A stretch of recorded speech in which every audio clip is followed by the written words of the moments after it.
We hear a lot of perspectives on the Mankind podcast. Inclusion of a guest is not an endorsement of their views, and the opinions expressed here do not always represent the mission or values of the Mankind Project USA. The opinions and views expressed here solely belong to me, KC Nilsson, and do not necessarily reflect those of the Department of Defense or any of its components. Any mention of commercial products or services does not imply my or DoD endorsement.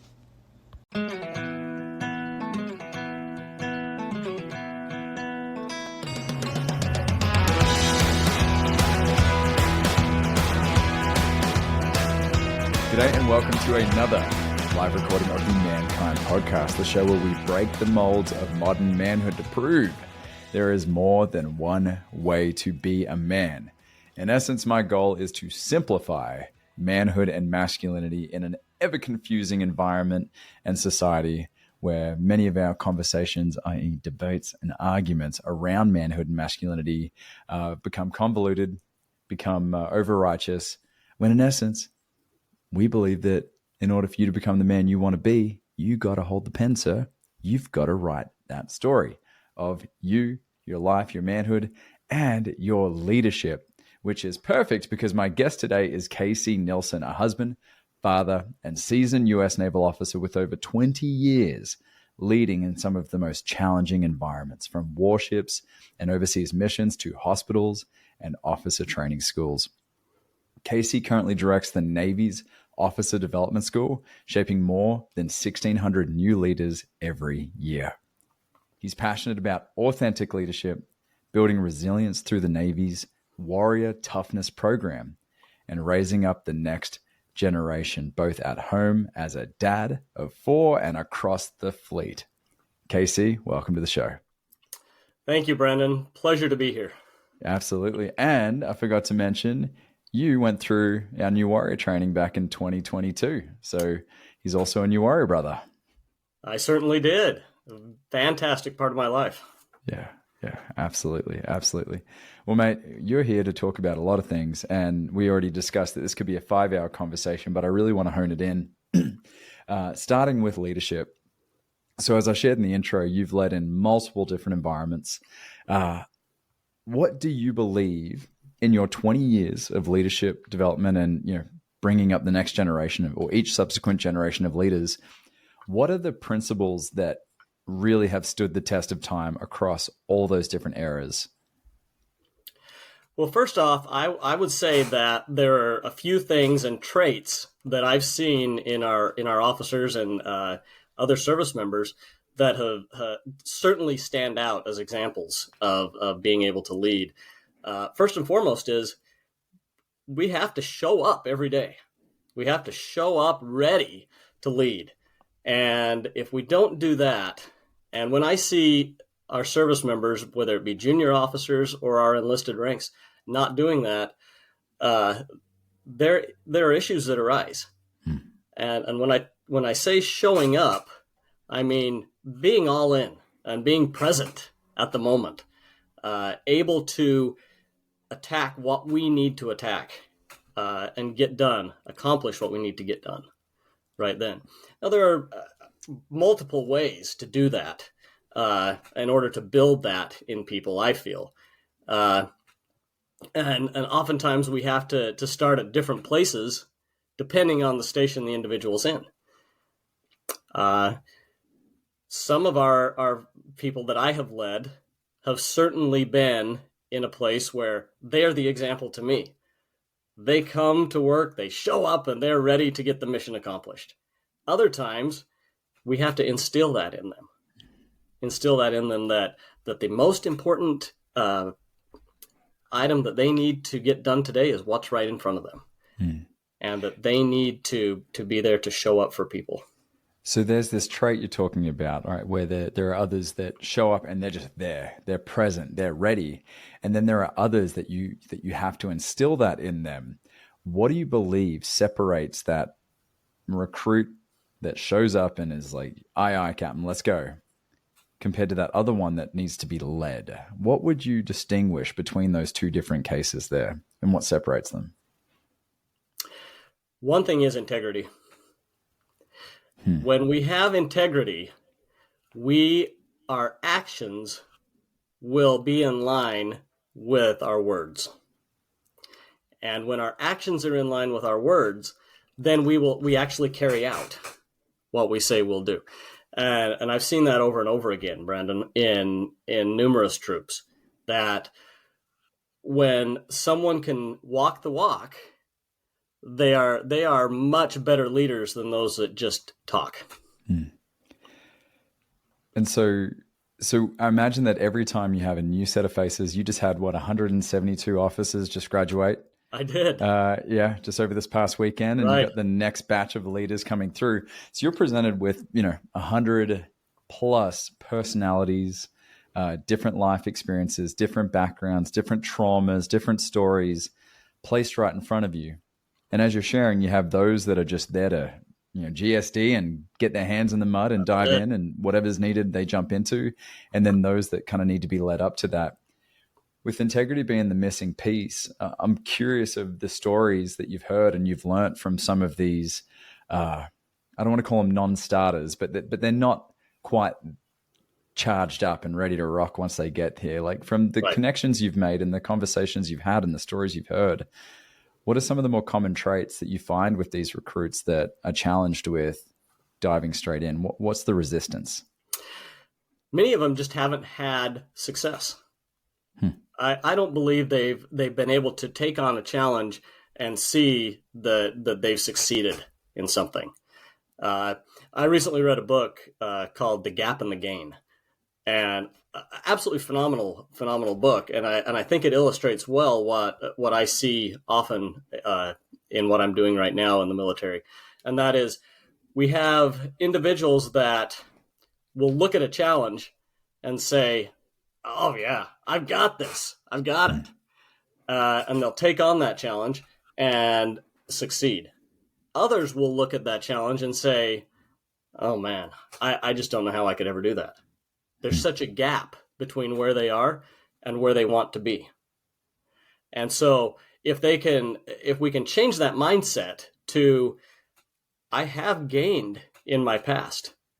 I've moved from here to here, such as I couldn't run 1 mile at one point in my life. Now I can run a mile. Well, because I've achieved that, I think I could run a 5K race.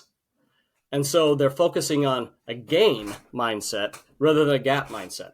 And that's a real challenge to try and move from thinking everything's a gap into that, no, I've gained in the past and I know I can gain.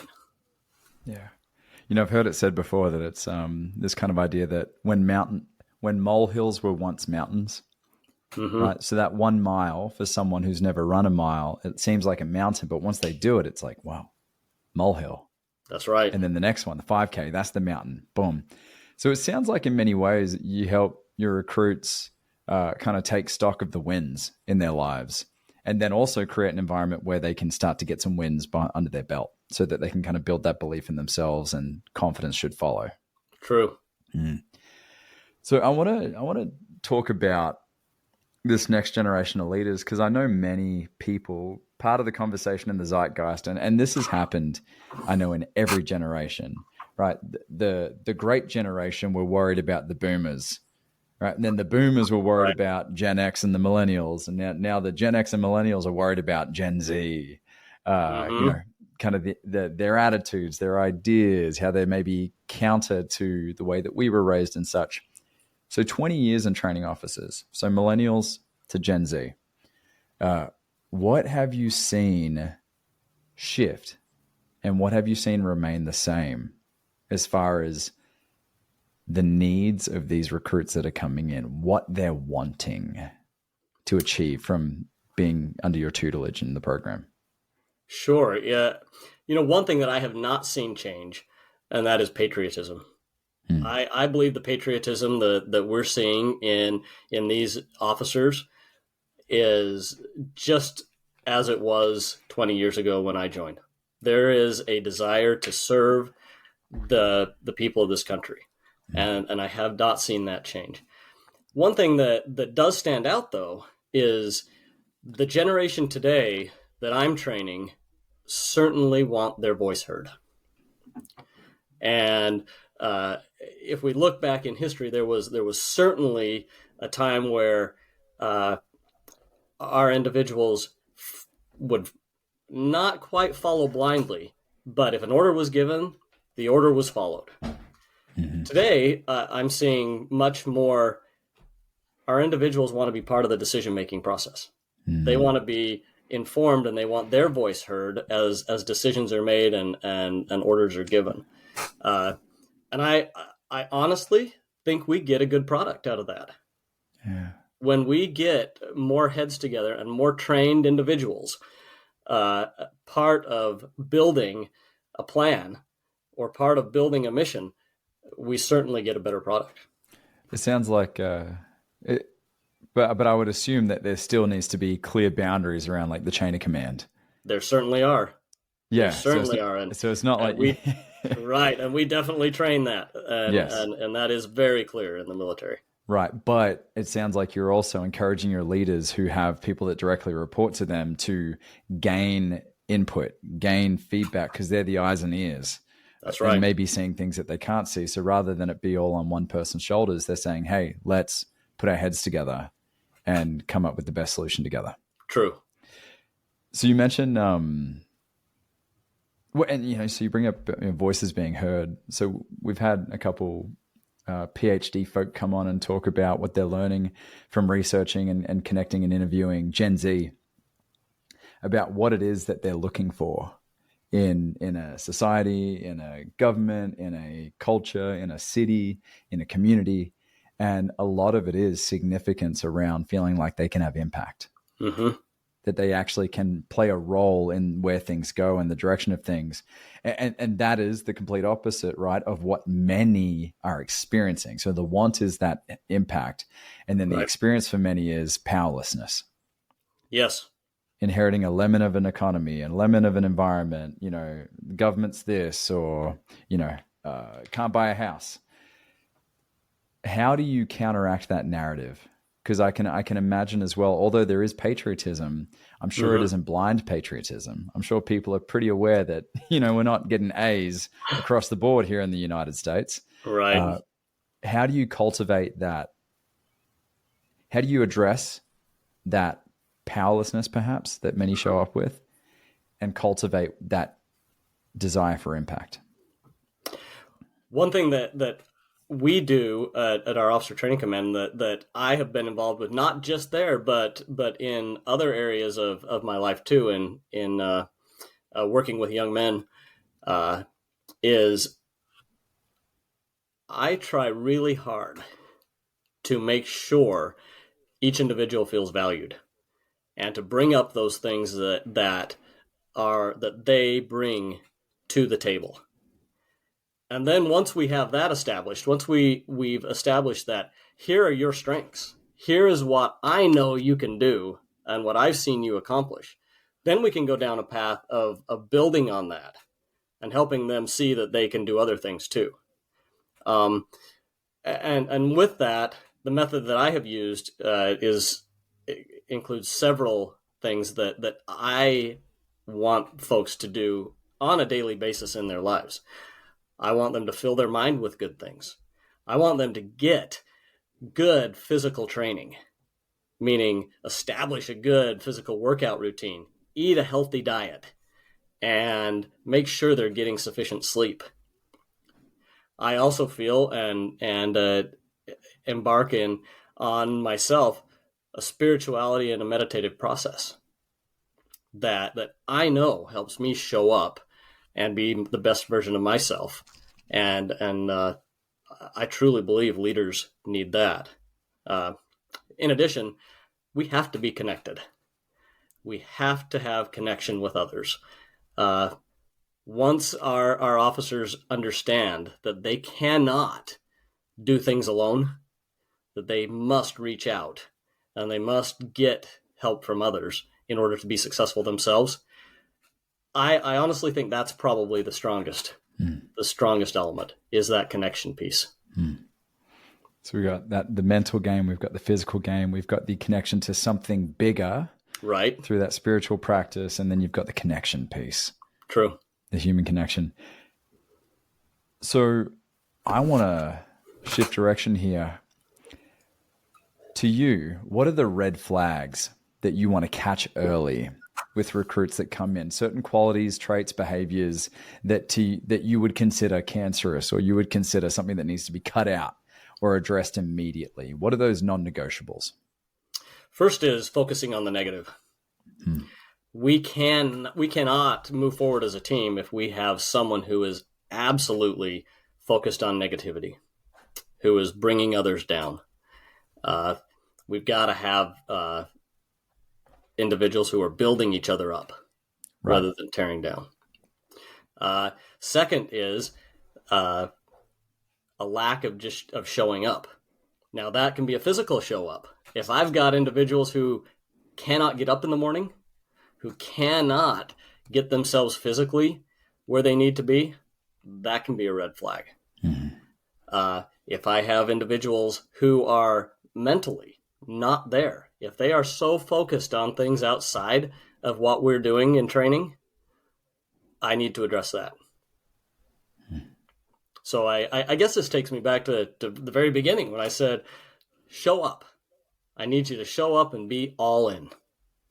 And that means what we're doing at the moment is the most important work we need to do. So maybe in 20 years, I can imagine you've got thousands of stories and case studies that you could draw upon, but I'm curious if there's anyone that comes to mind. Obviously, let's respect confidentiality. I know that's important, but maybe there's a story or an anecdote that comes to mind of someone that was a really tough case for you. And perhaps you firing them and dropping them wasn't an option, that you were really seeking that transformation in them. Mm-hmm. I can certainly think of a case. Yeah. Right.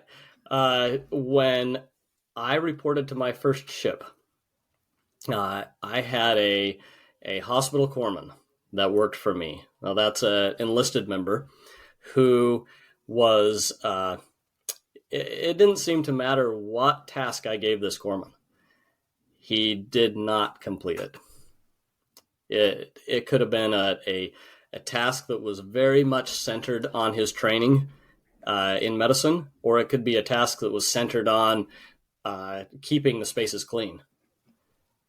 So I tried my hardest to get through to this individual with face-to-face conversations, with one-on-one meetings, meeting with others, trying to see just where we're at here. How are we going to get him motivated to just accomplish something?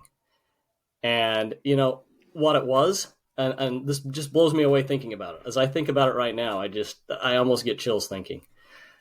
This individual was raised in an environment with no father and no mother, and was essentially raised by a teenager. I asked him a simple question one time about why he couldn't wear clean clothes, why he didn't have a white shirt on when he worked in our medical unit on the flight deck of the ship, when everyone else was expected to wear a white shirt with a red cross. Why is his gray? And the answer was, after a series of questions to get there, he did not know how to wash clothes. He did not know that you had to put detergent in the washer, or that you couldn't just stuff the washer clear to the top so clothes couldn't move around. So I learned early on, I had to meet people at the level they're at. And we had to start right at their level if I wanted to see any change. So that was a breakthrough moment for me, that I had to go back and address that individual completely differently. That he didn't know how to sweep a floor. He didn't know how to mop a floor. I'm not quite sure how he made it through medical training. But we had to go back to the basics. Yeah. Yeah. But he did make it through medical training. He did. Even without some of those essential life skills. So something was pulling him forward. And Right. so I guess there's that acknowledgement, right? Well, he's on this boat for Right. he did something to get through the hoops to be on this boat. And I'm sure it'd be easy I'm sure you and maybe others around were judging him for being the hygiene, the, dirty clothes. And it's easy to judge from afar, but getting to know someone's story. That's right. Can fill in so many gaps and spaces to see how someone's lens is informed and how they see the world and how they interact in each space. That's right. So I imagine a lot of compassion is necessary. And I know you're huge on authentic leadership, which I find really interesting because, I grew up watching military movies, Full Metal Jacket and, Forrest Gump and like all these things where it's just this hard-nosed, inflexible, immovable style of leadership of just screaming in someone's face, taking away their name, giving them a number, shaving their head. And so I'm curious of not only how authentic leadership came into the Navy's scope and sphere, but also why you find it so important to bring authenticity into leadership. So, very good question. And I believe you're spot on. I believe the general public believes that there is a mold that all military officers need to fit.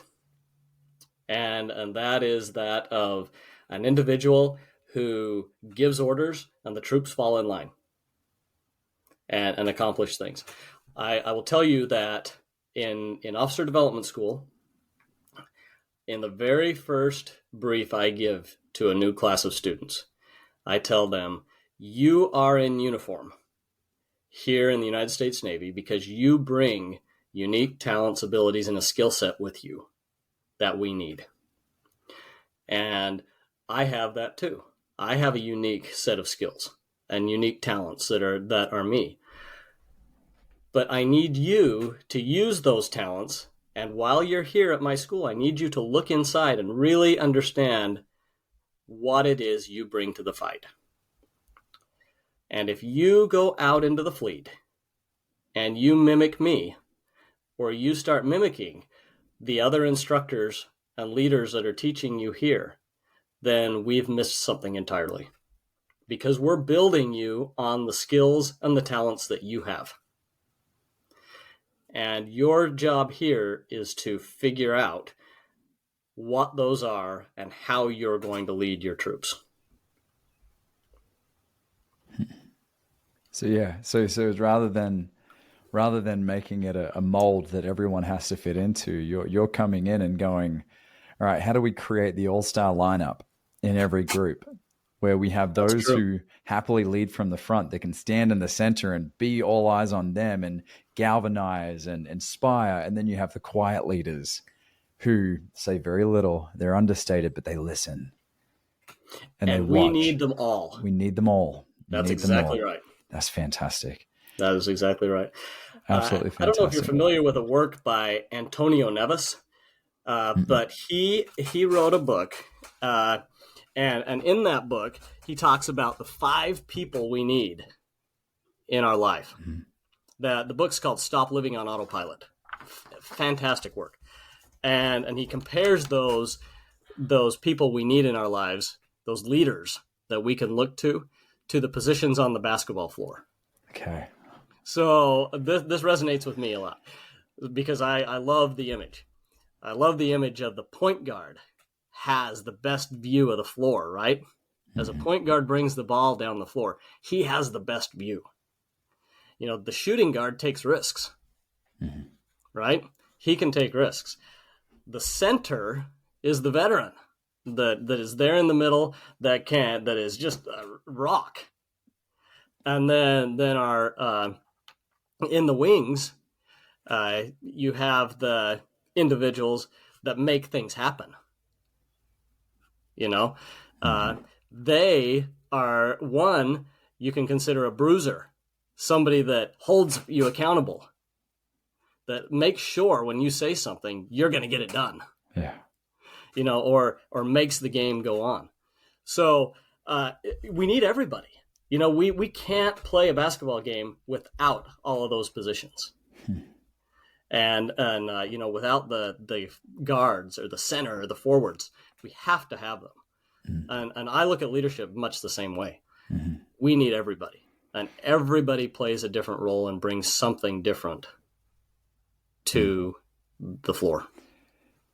So with that intention of needing I love that imagery, by the way, of the basketball team, but with that intention and goal and hope that you can use everybody or need everybody to be a part of the team, I imagine there's the inevitable where you just have to cut someone.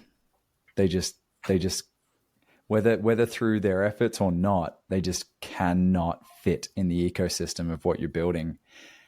So coming from an authentic place, but also still having that fierceness, in MKP, we talk about like cutting fiercely, right? We're not bludgeoning with a rusty, dull sword, where it's a clean cut. What do those conversations look like? How do you have those conversations when you have to say to someone, look, this isn't working and you got to go? Well, I think that's the true sign of a leader that can sit and have those conversations. Yes, I have to do that. And I had to do that recently with an individual. I believe in giving everyone a fair chance. I believe everyone needs that opportunity. So my style is, and my policy is, that if someone is just not cutting it, and I see that, we nip that in the bud as fast as we can. And I bring them in, and we have a knee-to-knee conversation. Knee to knee. Knee to knee. I get knee to knee, but explain knee to knee. So knee to knee means we are sitting right in front of each other. We don't do this virtually. We are certainly not doing it in a large room, but we're doing it in a room where there's a couch and a chair, and we can sit literally knee to knee. And I begin asking the questions of, why are we here? What brought us here? And then we dive right into what the deficiency is. And each time I do this, I give an opportunity to the individual to tell me what it is they can do in order to get to the standard. To take ownership. To take ownership. That's exactly right. And oftentimes we have to have more than one of those conversations. Right. And if we have to, we have to. But I explain to the individual where we are going to be if we don't see the standard met.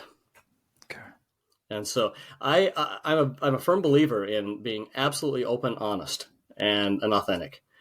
And if we're not, then we're not doing anyone any favors. Yeah. Because Brandon, everybody has to be a member of society. And so if just because an individual may not be a good fit for the United States Navy, they've still got to go out and be a productive member of society. And I've got to make sure that I'm still doing something that's going to enhance that. I love that you bring up ownership and that it's one of those universal needs and requirements in the military, because having read Extreme Ownership by Jocko Willink, and that book having such a huge impact on my life, especially at the time when I was, really bad at blaming others for my problems. What I'm hearing you say is you give them the opportunity to claim their part and the impact, whether intended or unintended, of their lack of performance or lack of showing up. And that if they can't do that, if they're not willing to, or not even willing after some guidance into that, you can't have that a part of the team. Right. But what I'm also hearing you say is you have these conversations early. That is correct. Upon the first or second signs of it. All right. Yeah. That's got me in trouble, having to, waiting too long. Yes. In groups that I've led. And because, that's when it gets a lot harder to heal. It sure does. To fix and to guide. It sure does. And I would say the same thing. As a junior officer, I had times where I did not engage quick enough. Yeah. Yeah, there's a lot more repairing to do at that front. That's right. So let's talk warrior toughness. I want to get into your warrior toughness program because, we use the language warrior in MKP from more of like a Jungian sense and more of an archetypal sense, where the warrior is the energy, the part of the psyche that gets things done, that has a clear mission, that cuts clean, that serves a purpose. What is the context of warrior in your program and in the Navy? And then tell us about the warrior toughness program. Sure. So warrior is any service member. And much like you talk in Jungian terms, the warrior, must be someone who is there ready to meet the challenge of the day. So in warrior toughness, we are really concerned with the mind, body, and soul, all ready for the fight. So we can't just focus on one. We can't just focus on the body and having the body ready and willing to go into battle. The mind has to be ready too. We have to be in the right mindset. And that third component, soul, we have to have things right with ourselves and with the world around us. So how do you do that? Well, you do that through making sure that we are looking after each of those areas. We have to make sure that we're giving our body proper rest, that we're fueling it with good food and the nutrition it needs, and that we're exercising the body in order to be at our peak performance. How do we get our mind clear? Well, we need to fill our mind with good things. We need to make sure that we're staying away from those things that are destructive to our minds. We need to make sure that we are regularly reading good books, that we are furthering our education, listening to good podcasts, filling our mind with new ideas, keeping up on current events, making sure that that's what's going through our heads. And then that soul piece is, you have to know what you're doing this for. Yeah. And whether that be you look to a higher power, whether that be God, whether that be something bigger than yourself, you need to be right with yourself that way. As I talked about before, the second principle that I impart to the new officers coming into my program is that the need for the routine spiritual and meditative practice. That can be regularly attending a religious service. That can be regularly scheduling time where you go hike a trail and get to the top of a mountain and commune with something bigger than you. And you have that time to check out. But you need something. Yeah. In order to get your soul right as well. Yeah. So it could be like journaling. Journaling is a fantastic process. Yeah. Yes. So I can do my best to create the strings between mind, body, and spirit, necessary not only for warrior toughness, but also remaining human, right? Remaining humane in it. And so how do you ensure that as you create these warriors, as you arm and prepare these warriors for battle and for service, that they don't lose that humanity? Because we have too many examples historically of where us being the good guys have behaved pretty badly overseas. And, I think of examples like, just the countless examples in Vietnam. Sure. Where we were villainous in our antics and behaviors over there. So how do you ensure that humanity isn't lost in that warrior toughness? Well, first and foremost, I believe when an individual understands their purpose and they're given the autonomy to act as a leader, that autonomy is there. And that human, they have the ability to have that human element there within them. It's very difficult at times to just follow the crowd. And as a leader, that's not a strong leader. A leader is someone who can take a stand and who can listen to individuals, get the full picture of what's really going on, and then make a decision. Okay. And when the autonomy is given to the individual to do that, I really think we win every time. Got you. So it's like these warriors have the ability to gather the data, check their own judgments around that data and what they're seeing, and also check in with their emotions and see how how maybe hooked they are on it or how tied in, so that they can remove themselves from all of it and make the best decision for themselves and everyone involved. Yes. Okay. So just, strong amounts of self-awareness. Yes. It takes an incredible amount of self-awareness. Yeah. Right. So I'm just out of curiosity, I know that the Marines often attract a lot of men and women that don't have a lot of direction, right? Men that are coming from difficult circumstances and they need that stability and structure in their life. Naval officers training, what kind of individuals, broadly speaking, I know it's diverse, but broadly speaking, where are these young budding warriors and leaders coming from? So my program is unique in that I lead the professional officer program. And those that are coming through my program are professionally trained in either medicine, nursing, chaplains, lawyers, engineers, healthcare administrators.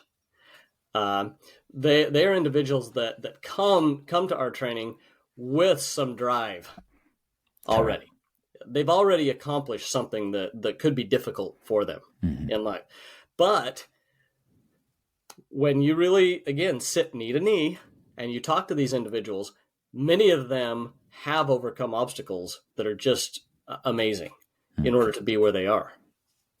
And it's really not unlike what you might think of others joining the enlisted ranks. We have officers that have overcome some very, very interesting challenges in order to be where they are. And I believe it's the same.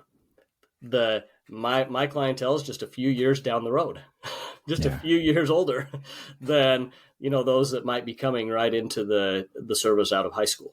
Right. So that's really interesting. So you have, I don't know the military stance currently. I know the current administration has its ideas and stances around, because I initially want to go, I know you have men and women go through your training and program, but do you recognize non-gender conforming people that enter into the program? Yeah, that's not something that I can really speak on, right now. There are two genders that we recognize. Okay, cool. That was just a clarifying question. No judgment around that. So I'll proceed with the men and women that are a part of your program. What distinctions do you recognize between certain qualities, attitudes, behaviors that you can kind of draw a line, knowing that the men and women in the program can exhibit both? But what are you broadly more seeing with the men in your program and then the women in your program? And that could be distinct advantages, disadvantages as well. Sure. Over time and over history, the physical training that we do in officer development is certainly on the broad scale more challenging for the females than it is for males. And we have, and that's why we have a different standard. We have a different standard for the females than we do for the males. But that is the number one obvious item that I can draw on first. Secondly, often we see the males gravitating more to a let's stand up and get this done stance, where, and this is my observation, females will often develop a plan and have something more planned out before they execute. Yeah, I imagine with more buy-in too from those involved. Sure. Sure. And it's an interesting question you bring up, because that's something we have to come together on, right? Yeah. We have to bring people together in order for them to learn. There's a time and a place where we have to execute quickly Yep. in certain situations. But for the most part, we can always pause, especially in leadership situations. Not everything has to be a shoot from the hip and let's get this done.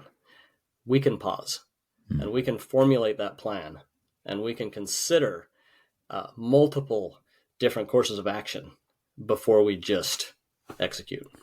Yeah, it sounds like when there is room to breathe and take stock and look at things with a little bit more intentionality and time, that the men can lean in a little bit more on the strengths of the women.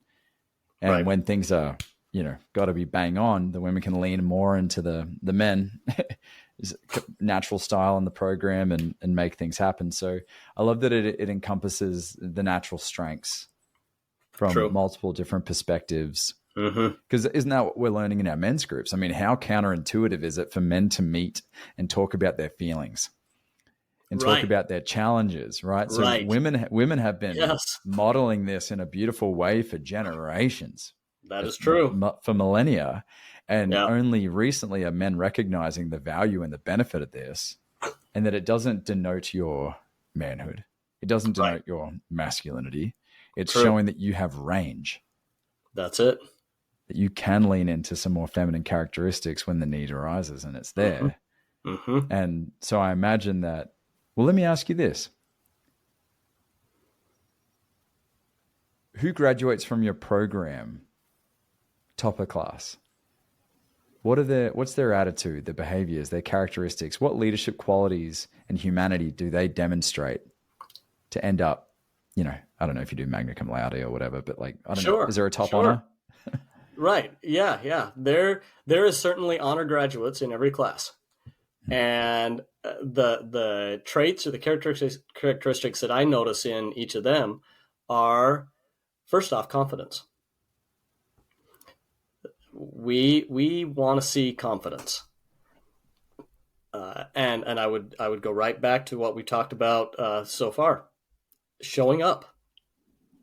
Individuals that show up and are all in each and every day are those that stick out to the instructors and the officers that are leading the training. And an interesting thing happens too. Very seldom do I see those that display a lack of confidence or that just blend in with the crowd. Very seldom do I see them achieving top honors academically or top honors in the physical fitness realm. So you see how they show up in one area of life, shows up in multiple areas. Well said. So it's consistent. That's exactly right. Okay. They're confident and they show up. And to me, it sounds like they have a high degree of self-awareness. Yes. That, their weaknesses are right up front as well as everything else that they're great at. That's it. Yeah. Yeah. Casey, I want to talk to you, the dad, not the military trainer, officer trainer. I imagine that a lot of your we spoke about natural strengths, natural gifts, what makes you unique. So that's you at your core. I'm sure that shows up in all areas, but I want to talk about how the ways in which the requirements are different for you to come home as dad and be there for the skinned knee or the bad grade or the getting dumped or whatever those different experiences. How do you transition, ensure that you're meeting a different need and not coming in as like military dad? Well, that is something that I can say that I don't know I was the best at in the beginning.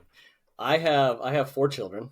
My oldest is now 21 years old, and my youngest is 10. And I know with that with my first child, I came home and I was not great at leaving work at work. And that is something I've had to learn over time. But I have made a very conscious effort over the years that when I'm home, I'm all in at home.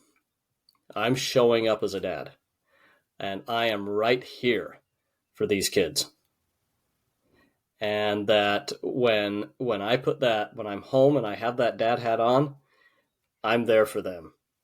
So when my 10-year-old falls off her bike and she needs me to run out and help her, I'm there for that. Mm. When my youngest, my 10-year-old daughter wants to read stories at night, I'm here to read a story at night. And interestingly enough, I need that. When I'm showing up as a dad at home, I can then show up better as the military officer at work. It's almost like that, the spirituality, meditation, or the recharge that I need, I get from that role of being a husband and father. Beautiful. Beautiful. I want to finish on this note here. I feel like the definition of leader is going through an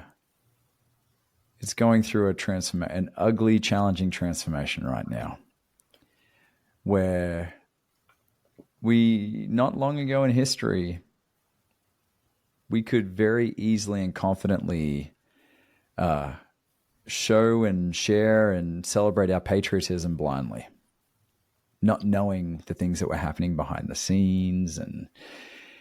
And now, my judgment, we have many leaders, especially male leaders, whom I don't believe demonstrate healthy manhood or healthy qualities. And that's all over the political spectrum. I'm not just talking about one individual here. So I want to ask you, what is it that you believe the next generations have got to get right that we are getting wrong right now in order to heal our systems, our structures, our communities, our parties, and our country? First and foremost is the focus needs to be outside of the leader individually. The focus has to be on us as a people, or the team, or the element I'm leading. When that focus turns right to the leader, I think we're on the wrong path. But the leader is the voice of that group that's being led, and that's where we've got to make a change in a lot of organizations, or a lot of instances where we have a leader. We cannot have leaders who are all consumed with themselves. So by showing up as a leader for your people and taking that time to understand these are the needs of my people, and then representing those people, that's where we're going to gain ground in leadership. The definition of leadership that I buy into, Brandon, and that I give on the very first day of training is intervening to create a future that wouldn't exist if I had not intervened. So if you take that and apply it to any situation, and honestly, I got that definition from a course I took called Be a Leader, started by Werner Erhard years ago. But if you take that and you apply it to different situations, if I have an individual who works for me, who I have entrusted with a process, and I stand back and I watch this process play out, and that individual leading, if I see that we're on the wrong trajectory, that I need to intervene.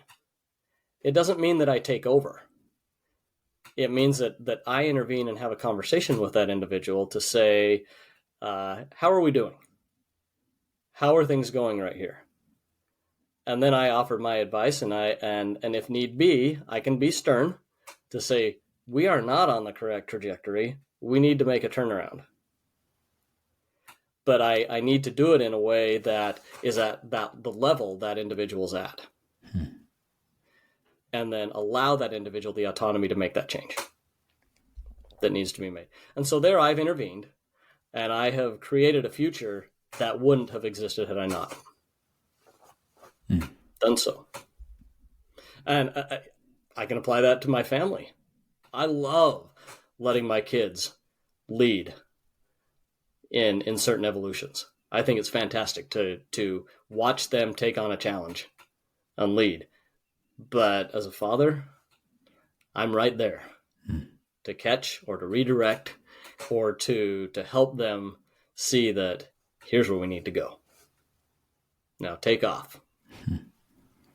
Thank you. Thank you. Tell me about Men and Tacos. Men and Tacos.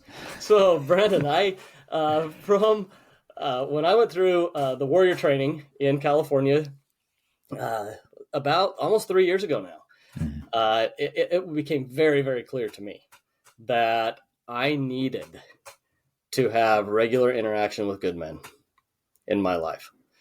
And I was sitting in a circle in Fresno, California, loved it.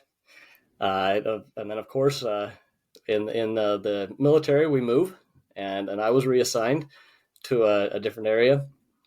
And I came to my new area, and I thought, man, I need that interaction with good men. And it wasn't long before I met some good individuals, and I told the three of them, so there were four of us, and I said, we need to get together. We need a time where we can go out and just talk about the things that we're dealing with in life. And we established Men and Tacos. And we do it every couple of weeks. Sometimes there's a month between meetings, but we get together, and I will tell you that if you ask any of these men, there are six of us now, that this is a time we look forward to. And we have gained so much strength from each other. And we have developed friendships that are just amazing. I love it. I love it. Community is important. That's it. You mentioned that part of your, your 5 things. The connection was essential. That's it. Essential in that. And I think we have a lot of work to do to reframe manhood and masculinity, to take it out of its rigid box where, you got to handle things on your own and take things on the chin and figure it out on your own. And it's just like, no, you don't have to. You can, if that's what you choose. Mm-hmm. But, when Christine and I got pregnant, I instantly started creating my dad mentors. Right. The people that have gone before me and are way deeper in the parenting journey. And I'm just like, I need your support. I want your guidance. And to have peers to your left and right that can support you through many life's ups and downs, just to know that net is there if you need it. Right. Right. Yeah. Right. Yeah. Yeah. Yeah. Just in our last meeting we had, one of our members came and obviously something was not right. He was really dealing with something, and it didn't come out for a little while into the evening, but he brought up a challenge he's having with his teenage son, and there were 4 of us present. And as he started into telling us this challenge and a decision that needed to be made, I was so impressed with what the remaining 3 of us were able to come out with. And as we each said our piece and talked about experiences we have had in the past with our fathers, even, the man that brought this up said, I know what I'm going to do. I know what the way forward is. Yeah. And that to me right there is such a testimony of why we need each other. Yeah. We absolutely have to have a brotherhood. Mm-hmm. And we need that strength and that ability to lean on other good men. That was going to be it today, but I have a question that just came up that I have to ask you. And for those of us listening that have servicemen and women in our lives and recognize that when they exit the military, in essence, they lose a big part of their connection in their life. I mean, we see this. This is almost universal, that people that leave the military who do not come into some form of system or support structure often have very difficult times reintegrating. Casey, what would your advice be to anyone listening that recognizes the importance of men's groups and recognizes the importance of support structures? How do we go about having those conversations with our servicemen and women in our lives that we know need it but aren't advocating for it? We need to hit it head on. We need to absolutely have those conversations with those individuals and let them know that, and I've done this myself. I have talked with numerous staff. Me being a senior officer now, it's I do interview a lot of folks that are retiring and that are leaving the military after just a few years, some after 20 plus years.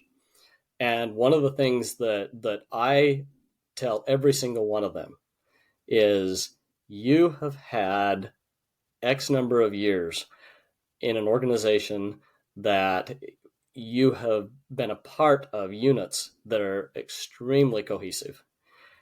You have been deployed in very, very austere environments in parts of the world where you had to rely on each other. Mm-hmm. Don't lose that. Don't lose that camaraderie that you felt. You continue to reach out to your brothers and sisters.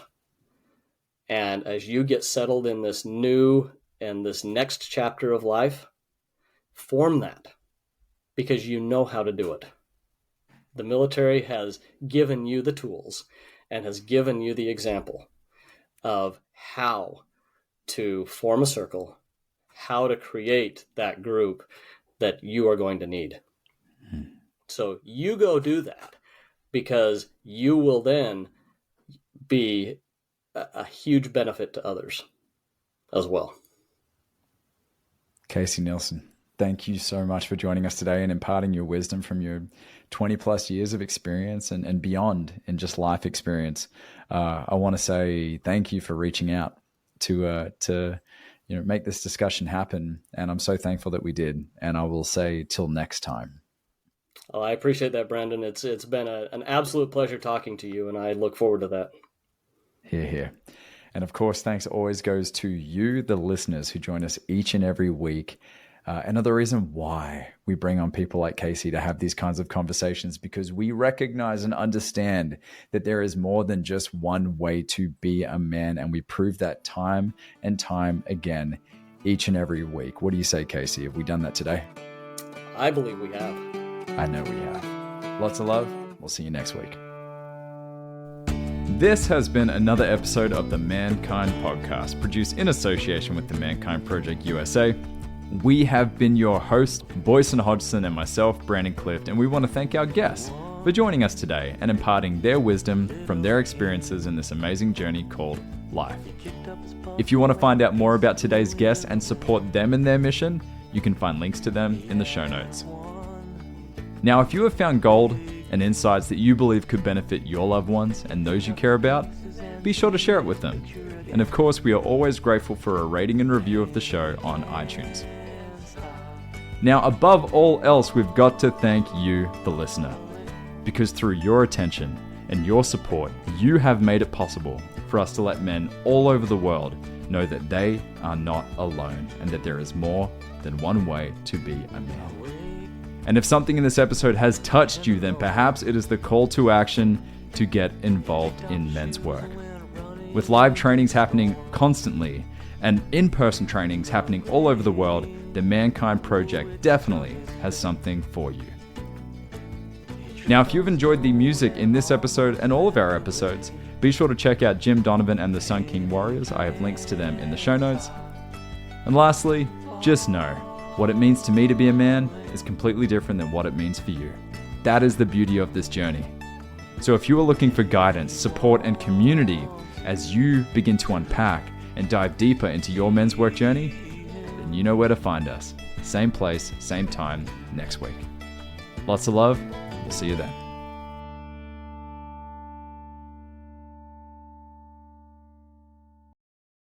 Hey, it's Boysen here with the Mankind Podcast. We are closing in on 100 5-star reviews of this podcast, and we have a goal. Brandon and I want to get to 250 5-star reviews. So help us out, will you? Please go to the Mankind Podcast on Apple Podcasts or Spotify and leave us a review. Thank you.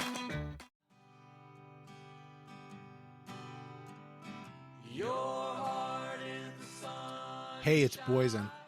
On the Mankind Podcast, we've brought some incredible guests on to talk about the importance of doing the work to improve our mental and emotional health. And here's the truth. Multiple times over the last 25 years, I've had the help of one-on-one work with some amazing therapists. For me, for my wife, for both of us as adoptive parents, and for our kids. The Mankind Project and Men's Group, though awesome, are not a substitute for professional mental health support. And so I'm thrilled that the Mankind Podcast now has BetterHelp as a sponsor for the show. BetterHelp works online. It asks you what you're working on and then matches you for live one-on-one sessions with a licensed therapist, someone trained to work with you, listen, and offer helpful insights. I'm using BetterHelp. It's super easy, and I like what I'm getting. If getting one-on-one support in the comfort of your own space feels like a good direction for you, I invite you to check it out. Go to the link in the show notes or betterhelp.com/mankind. And if you sign up, you'll get 10% off your first month of therapy.